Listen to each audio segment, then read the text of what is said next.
Located on Treaty 4 land in the southeast corner of Alberta, Orion was originally known as Needmore, a post office ran by Swedish postmaster Axel Mattsson starting in October 1912. Trains arrived in the area in 1915, and in May the following year, the area became known as Orion, named after the constellation by local William Peck and a few of his contemporaries. A few years later, Orion was home to 150 residents and had a main street made up of several general stores, a hotel, a bank, a blacksmith, and a cafe. At its peak, Orion had a population of well over 300. The most famous person from Orion was WILFRID Eggleston, who became a writer, poet, author, university professor, and the director of the Department of Journalism at Carleton University in Ottawa. The Eggleston family arrived in Orion in May of 1912. When WILFRID was 16, he worked at the Orion branch of the Standard Bank of Canada before becoming a teacher in the 1920s. After moving to Ontario to attend Queen's University, Eggleston worked for the Canadian federal government and eventually had a career in academia at Carleton. WILFRID Eggleston published a total of 17 books throughout his life and is considered one of the fathers of journalism education in Canada. He died in June of 1986. Soon after the Eggleston family settled in Orion, so did the area's most enigmatic resident, Dr. Samuel Danforth Bartlett. Born in Boston, Massachusetts in 1875, Bartlett graduated from Harvard Medical College in Cambridge in 1896. Years later, the doc unexpectedly fled the East Coast and arrived on the prairies under mysterious circumstances in 1910. The doctor lived in a filthy underground shack filled with cats and other animals, and focused on specialized farming, growing watermelons by the wagon load. Bartlett still practiced medicine when necessary. The doc regularly read medical journals and periodicals, and was often referred to as a talking encyclopedia. After a life of service to his community, the doctor passed away of a heart attack in 1956.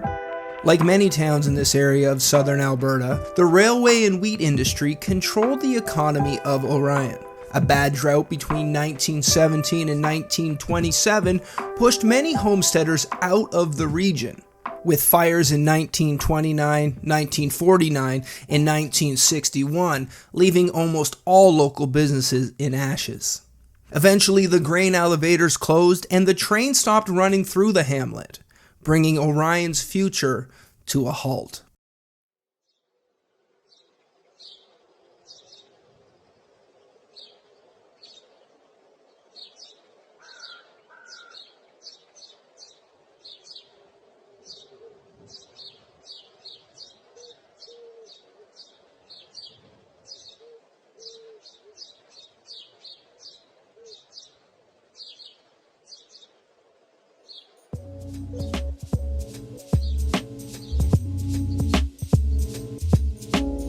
If you visit Orion, the first person you will meet is Boyd Stevens, the hamlet's unofficial mayor and the owner of Stevens Hardware and Garage. Boyd started working with his father Howard Stevens in 1954 and took over the family business in 1988. The garage was made up of one of the hamlet's former one-roomed schoolhouses and sold fuel and auto parts. Unfortunately, the wooden front part of the shop was lost to fire in December 2016. Boyd Stevens has appeared in tourism publications all over the world and happily shares his stories about growing up in Orion with anyone who is interested.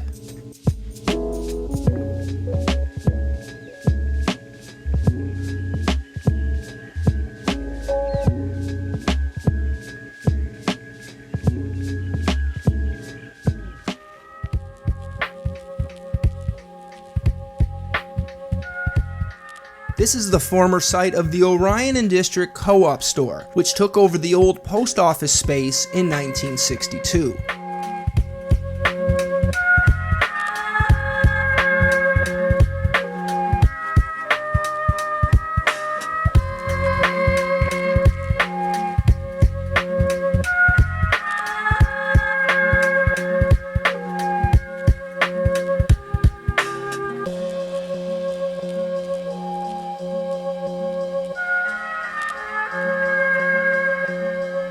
The store remained in this location until 1972, after which it was moved to its new location right next door to Stevens Hardware and Garage.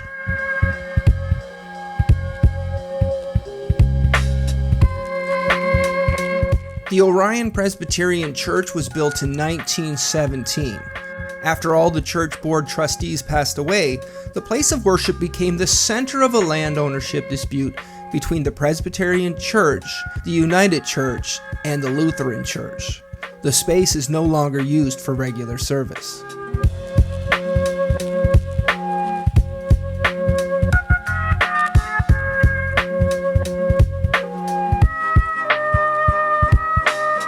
This is the former Orion Consolidated School number 43, which was built in 1935 and replaced the two one-roomed schoolhouses that previously housed students in Orion. The school closed its doors in 1957, with the Evangelical Free Church taking over the space in 1961.